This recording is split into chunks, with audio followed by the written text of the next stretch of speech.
Baspa supremo Mayawati अब 9 अक्टूबर को एक बड़ी रैली का आयोजन करने जा रही है काशीराम की जयंती पर। ऐसे में खास बातचीत करने के लिए यूपी सरकार में मंत्री हैं दानिश आज़ाद अंसारी, जिनसे ही बातचीत करूंगी। दानिश जी, 27 का चुनाव में अभी 1.5 साल का वक्त है, लेकिन मायावती जो हैं एक बृहद स्तर पे काशीराम जयंती पे का अवसर होगा और वहाँ पे अम्बेडकर मैदान में बहुत बड़े भीड़ इकट्ठा होगी। कल बैठक में आदेश भी दिया कि अब कोई किसी तरीके का संगठन का कार्य नहीं, बस फोकस है रैली पे। 2 लाख 3 लाख की भीड़ की संख्या बताई जा रही है। देखिए, उत्तर प्रदेश की हमारी योगी सरकार ईमानदारी से उत्तर प्रदेश का जो हमारा दलित समाज है, पिछड़ा समाज है, पसमानदा समाज है, इसके उत्थान के लिए काम कर रही है। और जिस तरीके से बीते 8 सालों में पिछड़ों के लिए और दलितों के उत्थान के लिए जो कल्याणकारी योजनाएं हमारी सरकार ने लागू की और उसका जो लाभ धरातल पे आम लोगों तक पहुंचा, इससे आम जन पूरी तरीके से हमारी मोदी योगी सरकार से मुतमईन है। और हमें जो कार्य सौंपा जनता ने, जो हमारी जिम्मेदारी दी प्रदेश के विकास की, प्रदेश की उन्नति की, उस कार्य पे हम पूरी तरीके से खरे उतरे हैं। एक ये भी सवाल है कि अब ये कहा जा रहा है कि 2 से 3 लाख जो भीड़ जुटेगी वो कहीं ना कहीं भारतीय जनता पार्टी को, जिस तरीके से बसपा को कहा जाता है कि बीजेपी की बी टीम है, वो कहीं ना कहीं 2 से 3 लाख की भीड़ चुनौती, एक तरीके से शक्ति प्रदर्शन दिखा के भारतीय जनता पार्टी को चुनौती पेश करने वाली है मायावती। देखिए, दलित समाज, पिछड़ा समाज, ये पूरी तरीके से योगी और मोदी सरकार की सरकारी नीतियों से लाभ लेके आगे बढ़ रहा है।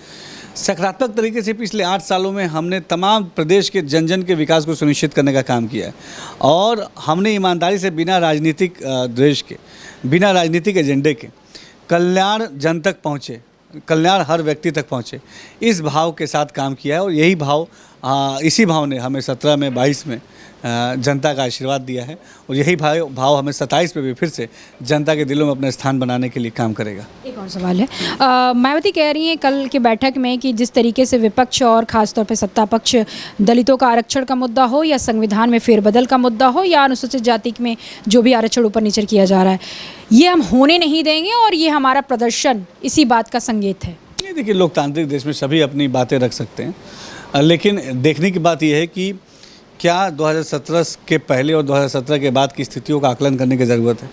एक तरफ 2017 से पहले जिस तरीके से दलित जो हमारे भाई हैं, जो पिछड़े समाज है, पसमानदा समाज है, उनकी आर्थिक, सामाजिक और राजनीतिक स्थिति को आकलन करना चाहिए। और 17 के बाद जिस तरीके से उनके आर्थिक सशक्तिकरण के लिए हमने काम किया, उनके कल कारखाने उद्योगों को स्थापित करने के लिए काम किया, उनके रोज़गार परक शिक्षा उन तक उपलब्ध कराने के लिए काम किया, उनके क्वालिटी ऑफ एजुकेशन को और मजबूत करने के लिए काम किया। तो ये दिखता है, काम अगर आप करेंगे किसी भी समाज के लिए तो समाज को दिखता है और प्रदेश का हर जन आज योगी सरकार के साथ खड़ा है।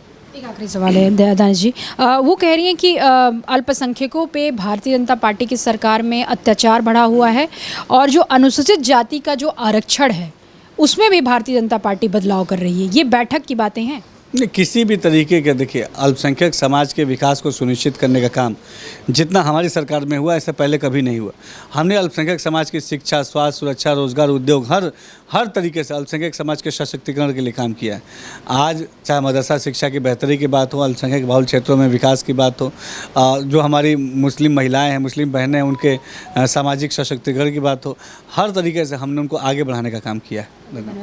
ये थे दानिश आज़ाद अंसारी का साफ तौर पे कहना है कि जिस तरीके का आरोप है बिल्कुल निराधार है और जहां तक भारतीय जनता पार्टी की बात है, सबका साथ सबका विकास के मूल मंत्र को लेकर तमाम जन सुविधा और जन कल्याण योजनाओं को लेकर भारतीय जनता पार्टी जनता के बीच में जाती है। कैमरामैन जिशान के साथ मैं जय सिंह, अनादि टीवी, लखनऊ।